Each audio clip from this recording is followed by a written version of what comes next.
clap. Bonjour, bonsoir à tous, j'espère que vous allez bien. Depuis plus de 20 ans, les films de super-héros sont omniprésents dans l'espace cinématographique. En film, en série, des bons, des mauvais, on en a eu à toutes les sauces. Mais ceux qui ont popularisé le genre bien avant l'arrivée du MCU, c'est bien les films X-Men. De nos jours, on en compte 13, et après avoir compté dans une précédente vidéo l'histoire de l'un d'entre eux, The New Mutants, il est temps aujourd'hui de parler de celui qui a enterré pour de bon cette saga mythique, X-Men Dark Phoenix.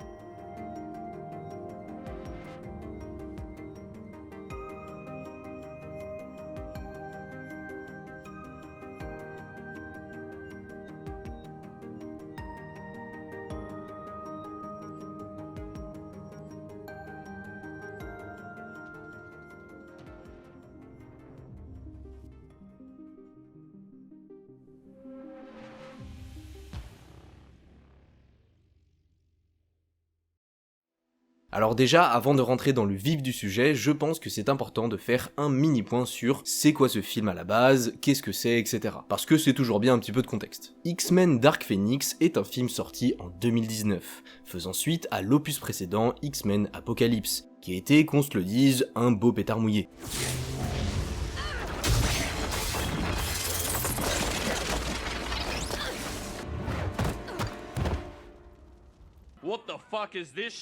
L'histoire se passe donc juste après, et nous raconte comment les X-Men vont réussir à affronter un groupe de méchants, mais surtout comment Jean Grey, une fille possédant des pouvoirs liés à l'esprit, va complètement perdre le contrôle après un passage dans l'espace. Dark Phoenix est le 12e film lié à cet univers, et accessoirement le dernier qui sortira suite au rachat de la Fox par Disney. Enfin, pas vraiment, puisque juste après Dark Phoenix, on a eu The New Mutants, mais c'est tellement un délire la sortie de ce film que je vous conseille d'aller voir ma vidéo sur le sujet si ça vous intéresse. X-Men Dark Phoenix est un film qui avait mine de rien de l'ambition, puisque comme son nom l'indique, son but était d'adapter sur grand écran la saga du Phénix Noir, une histoire culte de Marvel. Ça avait déjà été fait auparavant dans X-Men l'affrontement final, mais malgré que c'était au centre du récit, et bah c'est pas pareil que le film qui nous intéresse dans cette vidéo, puisque là ils ont consacré un film entier à ce comics, contrairement au film de 2006 qui se concentrait quand même plus sur le conflit entre les mutants et les humains. Donc voilà ce qu'il faut retenir. Le film avait une certaine prétention, et il passe juste après un opus qui n'a pas réussi à conquérir le cœur du public.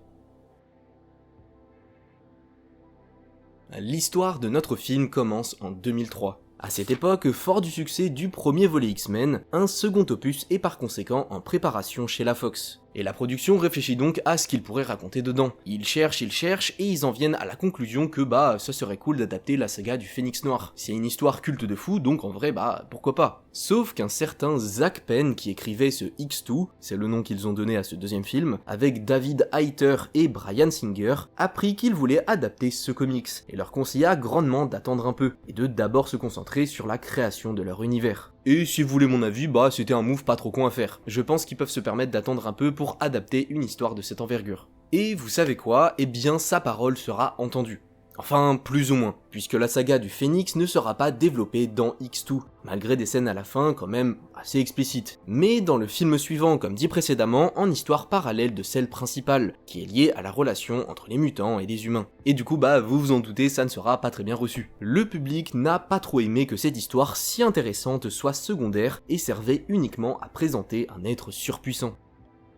On fait un bond dans le temps pour arriver en 2014. Cette année marque la sortie d'un film important de cet univers, X-Men Days of Future Past. En plus d'être objectivement bon, il marque une nouvelle continuité pour les X-Men, puisque dorénavant nous suivrons les aventures des versions plus jeunes des héros que l'on connaît, tels que Charles Xavier, le Fauve ou encore Mystique. Il sera donc annoncé qu'une nouvelle adaptation de la saga du Phénix Noir était en train d'être pensée, qui ne prendrait pas en compte les événements qui se sont passés dans X-Men l'affrontement final. Alors, je vais pas vous mentir, la timeline de l'univers de la Fox c'est clairement un bordel, à cause justement de Days of Future Past. Mais en gros, pour y voir plus clair, on a tout d'abord la première trilogie X-Men. Elle est là, elle est solide, c'est les films sortis de 2000 à 2006. Ensuite, en 2011, sort X-Men le commencement, qui raconte la jeunesse des personnages que l'on connaît, et comment ils sont devenus ceux que l'on avait vus dans les 3 films auparavant. Sauf que c'est pas vraiment clair dans la tête de tout le monde, et souhaitant donner un coup de neuf à son univers, la Fox sortira X-Men Days of Future Past en 2014. Jusque là en vrai ça va, c'est pas spécialement trop dur à comprendre. Sauf qu'avec ce film, ils vont créer ce qu'on appelle une continuité rétroactive, puisque les personnages, et notamment Wolverine, vont aller dans le passé pour changer le futur, et sauver la race des mutants. Et en faisant ça, eh bien ça va un peu tout chambouler, puisque Logan va réussir son coup, donc le futur de merde dans lequel il vivait sera de nouveau ok. Mais les versions plus jeunes des persos seront toujours là, et la Fox, comme dit juste avant, décidera de se concentrer sur eux dorénavant. Sauf que du coup, les événements de l'affrontement final qui ont eu lieu avant Days of Future Past, on ne sait pas trop s'ils ont eu lieu, car Jean Grey est vivante alors qu'elle meurt dans le film de 2006. Mais si ça a eu lieu, ça veut dire que Jean qui devient le Phénix dans l'affrontement final qui se passe dans le futur par rapport à Dark Phoenix, ça n'a pas de sens, si elle l'est déjà devenue avant. Vous l'aurez compris, c'est un peu un bordel, et de toute façon c'est un peu obligatoire quand on fait joujou avec les continuités rétroactives. Simon Kinberg et Bryan Singer étaient donc intéressés à l'idée de faire une nouvelle adaptation du Phénix Noir, et il sera annoncé que des éléments importants seront introduits dans le prochain X-Men, X-Men Apocalypse, pour servir dans X-Men Dark Phoenix. Des choses bêtes, mais comme les versions plus jeunes des persos que l'on connaît. Cependant, comme vous le savez, Apocalypse a été mal reçu par le public, et pour cause, car le film est en vrai assez moyen. Ce qui paniqua un peu la Fox qu'on se le dise, qui décida en plus d'autres choses de ne pas faire revenir Bryan Singer pour le prochain X-Men. Et en vrai, pour ceux qui savent, c'est pas une mauvaise chose, au contraire, parce que le gars c'est un peu une grosse merde. Et avec le contrat de James McAvoy, Michael Fassbender, Jennifer Lawrence et Nicholas Hoult, incarnant respectivement Charles Xavier, Magneto, Mystique et le Fauve, s'étant fini, autant vous dire que tout était un peu au point mort. Cependant, Kinberg, qui écrivait le film, était optimiste à l'idée qu'ils reviennent pour un nouveau, et du coup il décida de garder leur personnage dans son scénario. Oui, un peu de confiance, ouais. Et du coup, avec Singer qui est plus là, du coup, le poste de réal était vacant. Et du coup, Kinberg se dit que ça serait sympa de tester un jour. Donc, il se proposa en tant que réal et la Fox accepta. Du coup, si on récapitule, on a Bryan Singer, finito, ça c'est bien, et un gars qui n'a pas vraiment d'expérience dans la réalisation en tant que réal. Ça c'est moins bien. Kinberg écrira donc le scénario du film, qui se voulait bien différent par rapport à l'adaptation qui avait été faite dans X-Men l'affrontement final. Cette fois-ci, le film devait se concentrer sur Jean Grey, en mode origin story, en nous racontant les problèmes mentaux du personnage, ses traumas, etc. Et exactement comme pour The New Mutants, il voulait faire un film bien différent de ce qui avait été fait auparavant. Un peu à la manière du coup de Deadpool et Logan qui avaient été des propositions rafraîchissantes et nouvelles un peu. Cette fois-ci, il voulait se concentrer bien plus sur l'aspect cosmique lié à l'histoire du Phénix Noir, contrairement encore une fois à ce qui a été fait dans X-Men l'affrontement final. Et plusieurs personnages avaient été annoncés comme faisant sûrement partie du casting, comme Rogue, une mutante pouvant absorber le pouvoir des autres en les touchant, ou encore le Hellfire Club, composé notamment d'Emma Frost, un personnage très populaire des comics X-Men, et vu auparavant dans X-Men le commencement. Alors, dans un monde, ça aurait pu arriver, on aurait pu avoir tous ces persos et ça aurait été super cool. Mais comme souvent dans la phase de production, beaucoup de personnages sont annoncés, mais très peu vont au-delà de juste l'annonce. Mais dans un monde, ça aurait pu arriver, et ça aurait été super cool de voir une nouvelle adaptation du personnage de Rogue, car celle qu'on a eue jusqu'à maintenant, elle a pas été très convaincante. Mais bon du coup, entre les personnages qui sont annoncés mais qui restent à l'état d'annonce, et le non-retour de figures emblématiques de la licence, y a pas de casting. Et du coup pas de film. Alors oui, mais heureusement, un beau jour, bonne nouvelle, la Fox annoncera que McAvoy, Fassbender, Lawrence et Hoult reviendront finalement pour un dernier opus. Et Dieu merci, ils ont réussi à les faire revenir car je pense que le résultat n'aurait pas été très beau à voir sans eux, sachant qu'il n'est déjà pas très beau. Et cerise sur le gâteau, mais ça on pouvait s'y attendre, en plus de Sophie Turner qui du coup joue Jean Grey, Alexandra Shipp, Ty Sheridan et Cody Smith McPhee reviendront aussi dans leurs rôles respectifs de Tornade, Cyclope et Nightcrawler, qui d'ailleurs pour l'anecdote dans les comics est le fils de Mystique, le personnage joué dans les films par Jennifer Lawrence. Au final, X-Men Dark Phoenix va pouvoir commencer son tournage de la meilleure des façons possibles, avec un casting au top et un réalisateur très content d'enfin mettre les pieds hors de la production. Sauf qu'il y a quand même plusieurs problèmes, sinon ça serait trop beau. Déjà, on ne sait pas si le personnage de Quicksilver va revenir, et au vu de l'énorme popularité du bestiau, c'est un problème. Mais surtout, le plus gros souci, c'est qu'il n'y a pas encore vraiment d'antagoniste au film. Jean Grey est censé osciller entre le bien et le mal dû à la dualité du Phénix, mais à part ça, il faut quand même un antagoniste, faut quand même des méchants.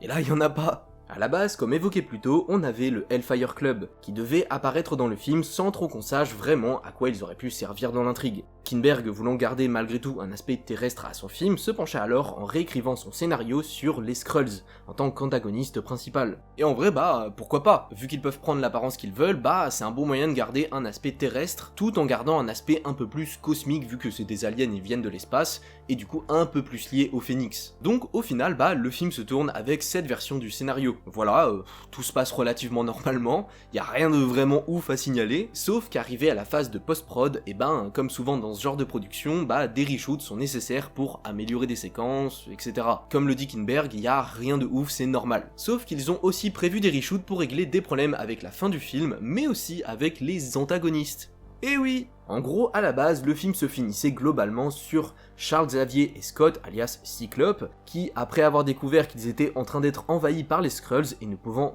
visiblement rien faire, se rendaient aux États-Unis pour essayer d'aller demander de l'aide au président. Sachant qu'en plus, dans cette version du scénario, les Skrulls avaient kidnappé Jean Grey. Sauf que boum, retournement de situation, Jean apparaît derrière eux, avant qu'ils arrivent auprès du président. Du coup, tout va bien, ils ont Jean, mais à ce moment-là, tous les gardes qui étaient présents se révèlent être des Skrulls, et là, boum, big fight. Scott se bat à fond, blablabla, et tout se finit sur Jean qui écrase tous les méchants globalement, et qui dit adieu à Charles et Scott avant de s'envoler dans l'espace pour vivre de nouvelles aventures. Et tout ce bordel aurait un peu divisé les X-Men niveau idéologie, etc., un peu comme dans, Civil War. Mais du coup, est-ce que vous voyez le problème? Le troisième acte du film ressemblait trop dans son fond à Captain America Civil War, mais aussi dans sa forme à Captain Marvel, qui était en train d'être produit au même moment. Et du coup, même si vraiment rien confirme, on peut se dire que la Fox et Kinberg ont reçu un petit appel du bon Kevin Feige de chez Marvel pour leur dire que, les gars, vous abusez un peu, hein, vous volez nos scénarios, vous nous copiez, hein, et puis de toute façon on va bientôt vous racheter, donc vous modifiez tout ça, hein. Surtout que si on regarde, au final, les deux films, X-Men Dark Phoenix et Captain Marvel, sont sortis à quelques mois d'écart. Donc en vrai de vrai, ça aurait fait un peu bizarre d'avoir deux films présentant la race des Skrulls et un peu similaires dans leur déroulé, en même temps au cinéma.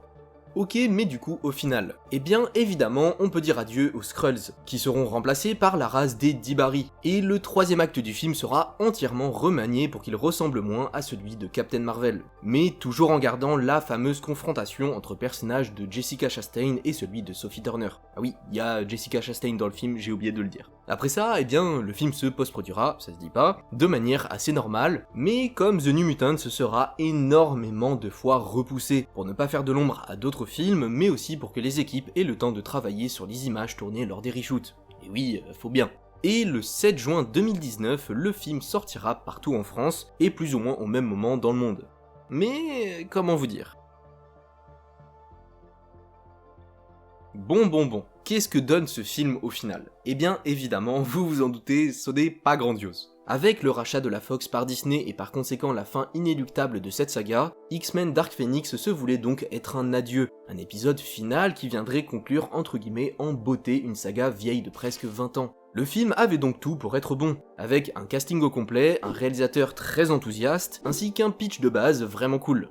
De plus, Dark Phoenix se voulait être un pansement, si je puis dire, sur l'échec qu'avait été l'adaptation du Phénix Noir dans X-Men, l'affrontement final, qu'avait à l'époque enterré la franchise. Mais malheureusement, tout ça n'a pas été une franche réussite. Malgré un début très intéressant et honnêtement bon, présentant les X-Men tels qu'ils sont réellement, c'est-à-dire des super-héros, pas seulement bons à combattre des êtres millénaires surpuissants tels qu'Apocalypse, et présentant également une origin story au personnage de Jean Grey, nous montrant l'événement qui lui a fait intégrer l'école de Charles Xavier, qui fait d'ailleurs un gros fuck à celle qu'on a vue dans la première trilogie. Après ça, je trouve que le film se perd un peu, et la première cause selon moi, c'est le manque de contexte sur les actes de Charles Xavier. À un moment du film, juste après tout ce que je viens de vous dire, après le gros début, le personnage de Charles Xavier nous balance à la gueule qu'il avait à l'époque modifié l'esprit et les souvenirs de Jean pour la préserver d'elle-même. Sauf que du coup, comme je viens de le dire, le personnage nous le balance à la gueule, sans qu'on ait eu au préalable ne serait-ce qu'une scène qui aurait pu être d'ailleurs un peu subtile, nous montrant l'action du professeur. Et de ce fait, eh bien toute la haine de Jean envers Charles et le pourquoi du comment elle préfère rester seule et elle fait tout ce qu'elle fait dans le film, n'est par conséquent pas très justifié auprès de nous, les spectateurs, je trouve. C'est dommage car en réfléchissant 2 secondes, on comprend les actions de Charles. On comprend qu'il a souhaité uniquement la protéger en altérant ses souvenirs et son esprit. Car peut-être qu'en grandissant, elle continuait à être rongée par le fait qu'elle avait tué ses parents. Quelle était la cause de tout ce malheur ? Mais malheureusement, sans éléments présents pour nous suggérer tout ça, eh bien un des points les plus centraux du film est très bancal. Et à ça, on peut ajouter le deuxième point qui fait selon moi le plus défaut au film, à savoir ses antagonistes, les D'Ibari. C'est honnêtement super cool et intéressant dans un long métrage de super-héros d'avoir en tant que méchant une race alien pouvant prendre l'apparence de nous, les êtres humains. Cependant, encore faudrait-il nous l'introduire cette race, et pas seulement encore une fois la faire pop de nulle part. C'est un point hyper problématique selon moi, car dans le film, on a d'un côté les gentils représentés par les X-Men, de l'autre les méchants, les D'Ibari, et au milieu et oscillant entre les deux côtés, le personnage de Jean. Il était donc essentiel de bien introduire ces fameux antagonistes, pour qu'on soit plus fixé sur qui ils sont, ce dont ils sont capables, etc. Là, tout ce que l'on a, c'est eux qui se crachent chez des gens, ok, ils viennent de l'espace, super, ça, on a capté. Ah, ok, ils peuvent prendre l'apparence des personnes, ok, bizarre, on ne sait pas comment, mais d'accord, pourquoi pas. Ah, ils peuvent faire ça aussi, ok, ils ont des sortes de super pouvoirs. Enfin, je sais pas si vous voyez ce que je veux dire, mais ça fait beaucoup de choses expédiées selon moi. Encore une fois, peu aurait suffi pour régler tout ça. 5-10 minutes grand maximum, nous les introduisant dans leur vaisseau, ou scrutant la Terre, ou scrutant l'événement qui a causé tout le truc du film, et en vrai ça aurait suffi. Puis une introduction un peu meilleure et moins expédiée, et le tour était joué. Et aussi si c'est possible, ne pas juste les mettre dans la pénombre tout le temps, sinon aucun intérêt d'avoir une race alien si tu ne peux pas l'avoir. Là, du coup, tout est expédié comme je viens de dire, puis quand tu apprends leur motivation, c'est soit via des dialogues très peu subtils, soit via un échange entre le personnage de Jean et la méchante, désolé je sais plus son nom, et j'ai la flemme de regarder, sur un beau fond vert des familles, bien voyant, où là, nique le peu de subtilité qu'il restait, on t'explique bien comme il faut à toi, le spectateur, car cette scène est là pour expliquer, pas au personnage, mais à nous avant tout le contexte de pourquoi ils font ce qu'ils font. Et puis bon, évidemment, vous vous en doutez, on pourrait encore parler pendant un bon moment de tous les éléments mal introduits ou mal développés. Comme par exemple la réconciliation entre Charles et Jean, qui se fait sur un claquement de doigts tellement c'est rapide, ou la haine très vite envolée de Magneto envers Jean, ou encore le fait que le film nous présente en tant qu'antagoniste des métamorphes, mais on ne les voit jamais à part au tout début changer de forme. Du coup elle est où l'utilité ? X-Men Dark Phoenix est un film qui avait de l'ambition, qui se voulait être un épisode final grandiose, mais qui malheureusement, dû aux trop nombreux problèmes de production et des nombreux reshoots et réécritures du scénario, est au final devenu un film moyen voire bof, qui manque cruellement de contexte, et qui aura mis comme l'autre adaptation 6 pieds sous terre à cette fameuse saga, en annulant une potentielle suite due à son échec au box-office.